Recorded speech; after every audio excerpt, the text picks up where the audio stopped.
Yeah. My name is Taylor Dolan, and I wrote and illustrated this series called Ghost Scouts. This one came out last year, and this one just came out this February. And so we're here today to talk to you about all the exciting things that happen in these books. I'm Taylor's mom, and I'm here because, one, we like each other. Two, I grew up reading to her and sharing books with her, and we've always loved exploring books together. And also, I am a librarian here in the U.S., so we've got a lot in common, and we love sharing books with you. Let's do this. Okay. Do you want to tell a little bit about what happened in the first book? Yeah. For those of you that don't know, this book is book number 1, Ghost Scouts, Welcome to Camp Croak. And it's about a little girl named Lexi who goes to a summer camp that she thinks is going to be called the Happy Hollow Camp for Joyful Boys and Girls. But her Grams gets mixed up and sends her to the wrong camp, and she ends up at Camp Croak, which is a summer camp for monsters and beasties and all sorts of creepy crawlies. So you can see one of them there. She's got a little ghost friend. She's got a little zombie friend on the back. That's Mary. And so the first book is all about her adventures of just getting used to being at this camp. And I actually think that Lexi is happier being at Camp Croak than being at the Happy Hollow Camp for Joyful Boys and Girls. Yeah, this is where she was meant to be. Yes. And then once we go into the second book, which we'll be talking about today, she's all settled into Camp Croak. She's got her besties. We've got Sweet Boogie on the front cover. This one is called Hullabaloo at Camp Croak. And a peculiar wish wind blows through the camp, and all of the campers accidentally make a wish that comes horribly true. Lots of trouble. All sorts of chaos, all sorts of hullabaloo. It's fun. And you're going to read the first chapter later on, right? Yeah. Okay, good. And I think if you go into one of the previous videos on Guppy Books, you can actually see Taylor read the first chapter of the first book on there too. If you're wanting to catch up. Along with the book trailer. Yes. Super fun. We're happy to be here. We wish we could be there in person. Oh, yeah. And someday soon we'll be there back in the UK visiting schools. I have a hat here, Taylor, full of questions from kids who want to know all sorts of things. So I'm going to pull some out. How many should we do? Let's do 3 questions. 3 questions. Okay, I love this hat. Got to show it, though. It's from Mac's Book Club Show Book Club. Mac Barnett. One of the authors that we love. Okay, so question number 1. Oh, I love this question. Liam wants to know, Taylor, what were some of your favorite books when you were a kid? And of course, I love this question because we read a lot of these books together until she learned to read faster than I could read out loud, and then she read them to herself. But I still loved when my mom read to me because she did all the voices, and it's just something that we've shared. Yes. I have a tiny stack right here. Some of my favorite books. The Lion, the Witch, and the Wardrobe. Mr. Tumnus on the front cover. This whole series my mom read to me. Still hoping we can walk through a wardrobe. I know. Into a wintry world. That would be amazing. Go off on an adventure, even if there is a white witch. Well, that was the best, right? Yeah. A good meanie is always great in a story. Yeah. What else you got? And then I have, this book isn't very big in the U.S., but I read it anyway. It's called Witch Witch by Ebbinson. And it's a witch contest to see who is the darkest witch in this tiny English town. And I just love, it's clever and it's dark and twisty. And all the witches are funny and they've got funny familiars.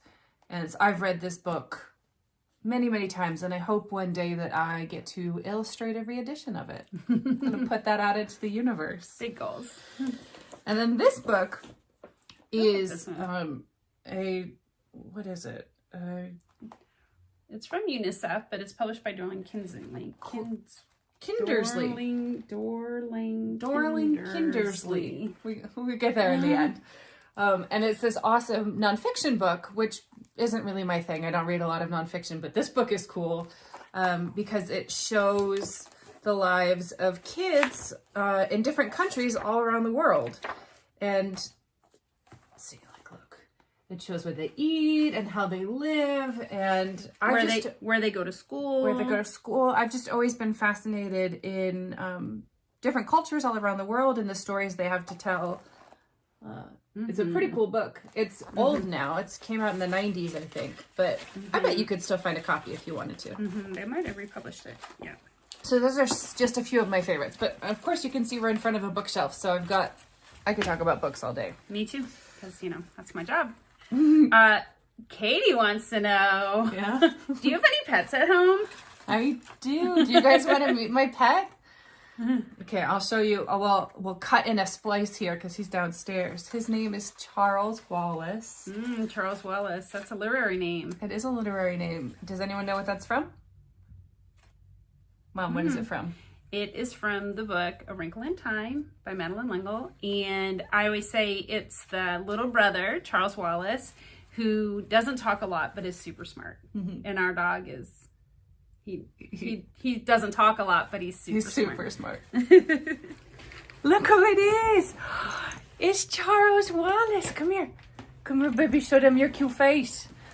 Oh, he's looking off camera. Come here. Oh, Mom's got the snacks. There he is. There's my... Oh, good. That was a good paw. Charles Wallace. Isn't he so cute? Oh, it makes my teeth hurt. He's so cute. I'll have to make a... Oh, good boy. Good boy. Someday you'll have to write a book with him in it. Okay. I promise you guys someday I'll write a book with Charles Wallace in it. Okay. And let's see. Zach wants to know, what is your favorite subject in school? My favorite subject in school was definitely not math. I'm sorry, math teachers. I tried so hard and I was just wasn't for me. You were good at math. It just didn't come naturally. But I would say my favorite would be language arts. So reading and writing, which makes sense because that is what I do with my life. Sugar. Is that it for questions? I think that's it for questions. Okie dokie. You know what? Oh, whoa. Sorry. Whoa. Sorry. Mom hit the camera. You know what it might be time for? Snack break? It might be time for a snack. And look what we have here.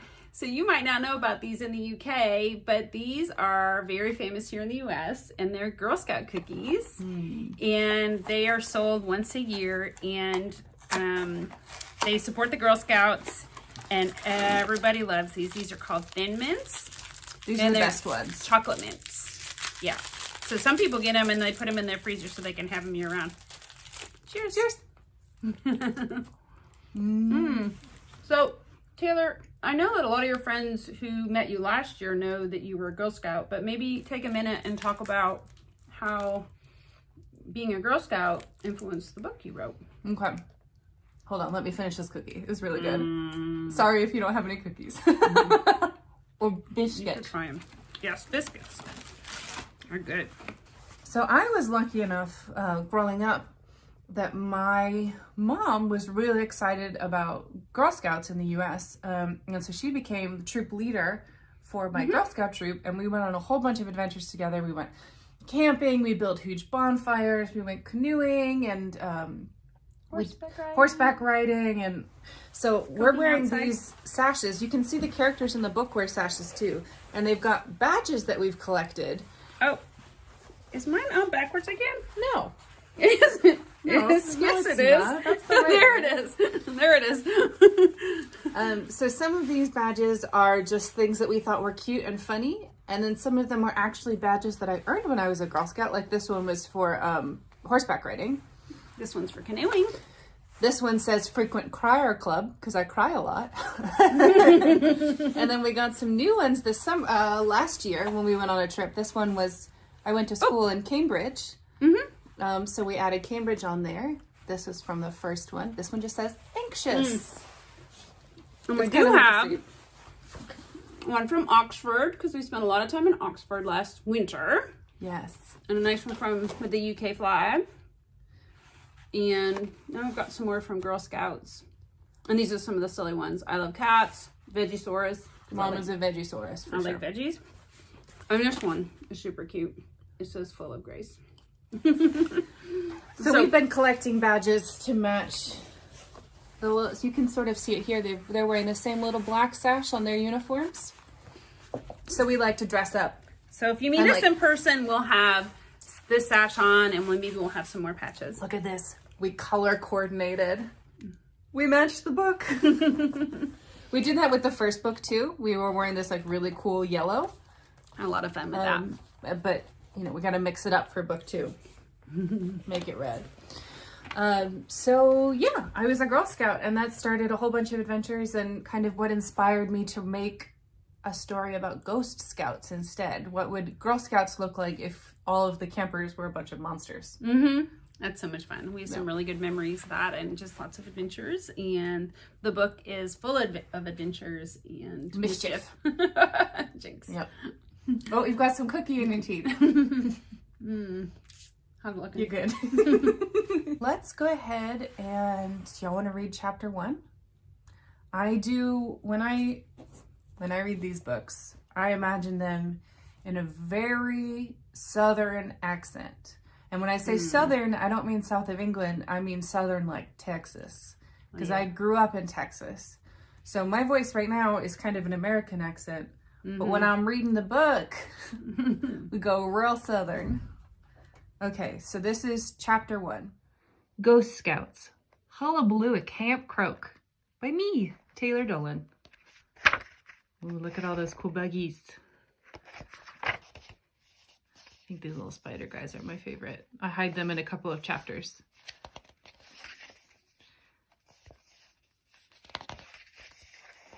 Chapter 1. A quick tip about wishes. If I showed up at your front door, looked you square in the eye, and said, whatever you do next, don't think about giant, tap-dancing lizard unicorns, we both know no matter how hard you tried, those lizards would shuffle flap across your brain quicker than a Broadway chorus. So I'm super duper aware that when I say wishes are dangerous, don't make them, you're automatically going to try anyways. But I beg of you with all my little heart, do not do it. I know. In movies, good people make good wishes and get good things. Some twinkly fairy spends his time waiting for a wish to be made so he can dole out unbreakable glass shoes and kissable amphibians. But this ain't a movie. Emmy Lulu's cousin Shuto, that Shuto for those of y'all from out of town, used to spit out wishes like more mouthwash. More than anything, he wanted to compete in the great patriotic American dog show. Sad part was, these stuffy old pageants don't appreciate the beauty of a plus-size pup. Rude. So he would wish every day that he could magically lose 13 kilos. And then one day he did. Cousin Shuto was minding his own business, making wishes and pancakes, when Little Red herself, the great scourge of the North American werewolf population, showed up with a pair of hair clippers. Now, how much do you think all that fuzz weighed? That's right, 13 kilos. You see, on a normal, unmagical day, you can squeeze out any kind of wish you want and things might not turn out too bad. But if that same wish lingers on a day buzzing with magic and a wish wind is summoned, well, now, you better hope you chose your wish words carefully. I'm only telling all y'all this because I didn't know. None of us did until it was way too late.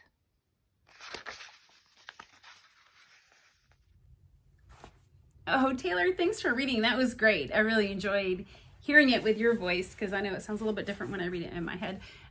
You know what I think might be a good idea too? How about if we do another draw along? I know last time we did a draw along and it was with Sweet Boo, but you want to do a different character this time? Yeah, how about we learn together how to draw Lexi?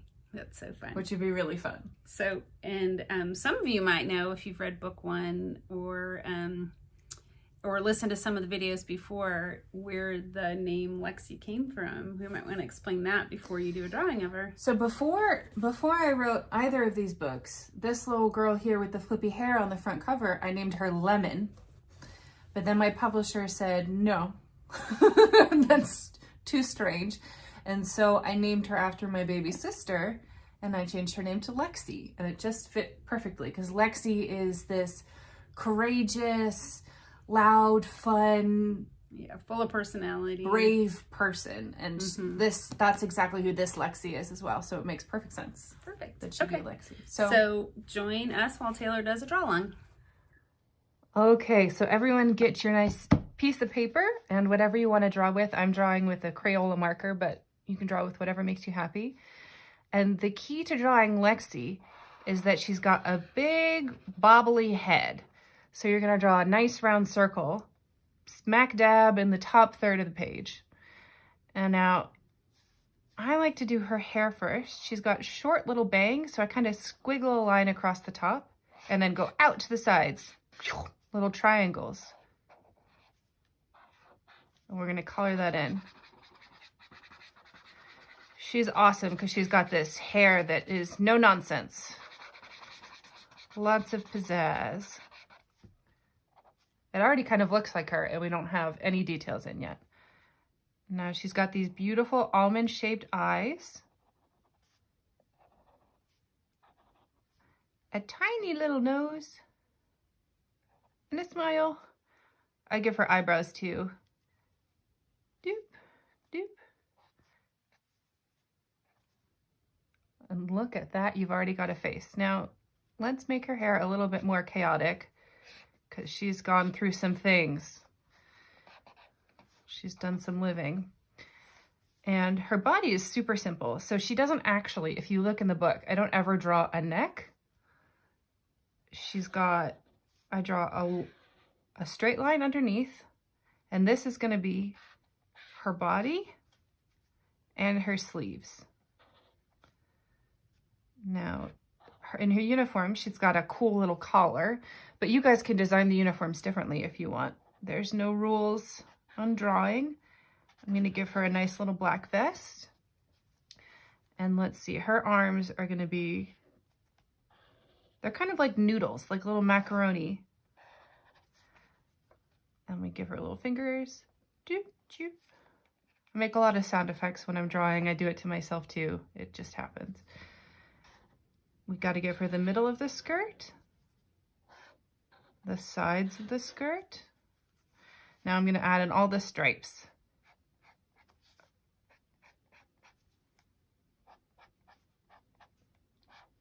I like to put the stripes in different directions. So you can see sometimes it goes from side to side, sometimes it goes up and down.